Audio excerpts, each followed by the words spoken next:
On a tous la mort en nous, mais on l'évacue par illusion, par toutes les illusions dont on s'entoure.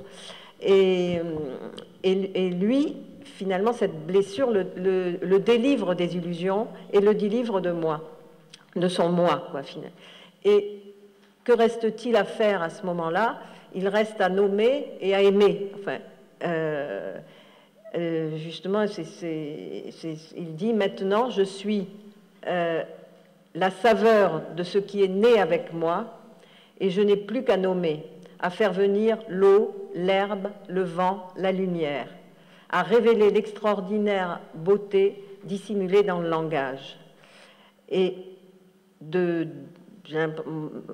Alain Prex a très bien décrit hier ce parcours qui est finalement le parcours de la littérature à la poésie. Et jusqu'en 1900, enfin, finalement, je ne sais pas si on peut, ce qui serait le plus juste, justement, c'est cette histoire de désordre et de fragmentation et d'hésitation permanente entre le vivre. Je crois qu'il a dit à un moment, si j'écrivais le livre, parce qu'il y a aussi cette nostalgie d'écrire le livre définitif, et il dit mon livre, je crois que c'est dans Mystique, il dit mon livre, je voudrais l'appeler de la vie comme Stendhal a appelé le sien de l'amour. Mais finalement, qu'est-ce qu'on mettrait dans ce livre qui s'appellerait de la vie?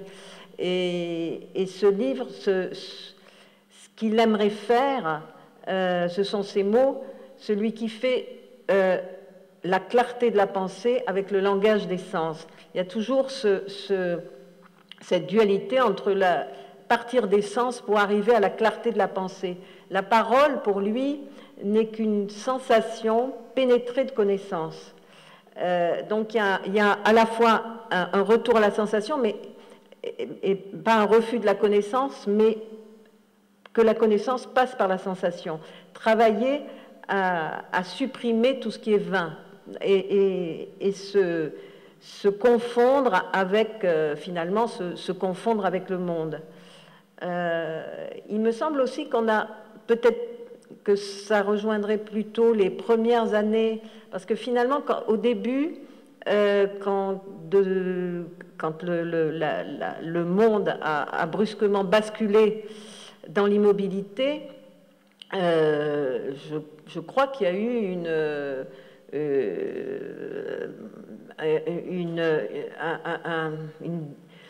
une vraie douleur et peut-être même une envie un regret, quoi. Et j'avais relevé dans une lettre à Marthe, il lui dit c'est trop atroce à la fin, je préférerais qu'il y ait un Dieu et que j'en sois sûre pour avoir au moins la joie de le blasphémer. Mais on se heurte à tant d'inconnus, tant de mystères, qu'il faut vite prendre sa tête à deux mains et sombrer dans la douleur aveugle et folle. Donc ça a été sa première tentation, sans penser, sans regretter, sans pleurer, ou bien s'élever dans le rêve, s'hypnotiser sur un horizon lointain où passent parmi des étoiles les oiseaux bleus de l'espoir. Mais ça, c'est donc au début, et c'est un petit peu l'oubli dans le rêve. Et ce qui est très beau, c'est qu'à partir donc, de 1939, il y a au contraire un retour vraiment au plus réel de la poésie, et qui s'ancre dans les choses, quoi. Là, je voudrais vous lire quelques définitions de ce qu'est pour lui le poème et que je trouve magnifique. Il dit « Il n'y a qu'un don, c'est le don de l'observation. Parle pour les oiseaux, les grillons, etc. Mais pour t'adresser aux écrivains.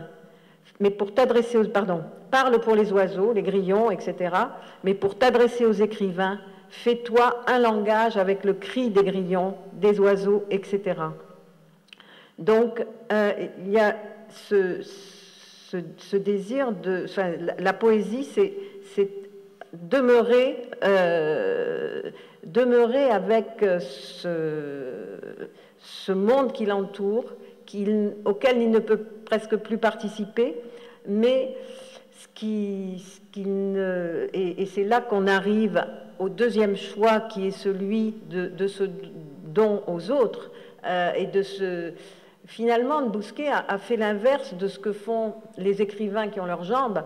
En général, un écrivain se retire. Finalement, ça a été le cas de Reverdy qui s'isole à Solesmes et pour pouvoir, pas seulement pour pouvoir écrire, mais c'est plutôt dans ce sens-là que vont les choses. Et je crois que la grande force de Bousquet, ça a été au contraire de s'ouvrir au monde. Et sa foi et sa chance, il a senti que sa chance, c'était de faire venir le monde à lui et de se donner à ce monde, de se donner, je pense qu'il dit à un moment, fais de ta solitude un monde d'amour. Et l'amour, c'est sentir que l'on a son centre hors de soi. Mais je pense qu'il a fallu des années et des années pour que cette sensation devienne réellement concrète. Avoir la sensation que l'on a son centre hors de soi, que l'on est libéré de soi, quelquefois avec assez d'humour. Il dit, bon, finalement, ma blessure m'a délivré de moi-même, quoi. Et m'a rendu, enfin c'est toujours la même chose, m'a délivré de moi-même et m'a rendu à la vie. Et peut-être pour finir, là, je voudrais revenir sur ce que cette rencontre m'a rendu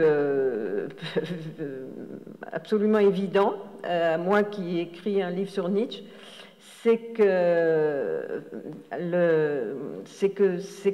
Bousquet est un Nietzschéen qui je ne sais pas s'il s'ignorait, mais et notamment il a vécu et compris dans son corps cette notion qui est une des plus délicates de Nietzsche, qui est l'éternel retour. Ce midi-éternité qui fut pour lui... Alors, au moment de sa blessure, je ne crois pas du tout qu'il a pu se dire midi-éternité. Et il lui a fallu 30 ans pour revenir à cet instant de ce mois de mai 1918 et en faire son midi-éternité et pour s'abandonner à lui. Et je crois que personne n'a mieux vécu dans sa chair ce qu'est l'éternel retour pour Nietzsche, c'est-à-dire le désir que ce moment soit revécu éternellement. Et plus les années passaient, plus enfin surtout dans les 10 dernières années, la pensée de ce moment où sa vie lui a été rendue, c'est devenu ça, la blessure est devenue le moment où sa vie lui était rendue, lui a été de plus en plus chère, et donc il pouvait vivre cet éternel retour de la blessure qui devenait l'éternel retour de la vie finalement.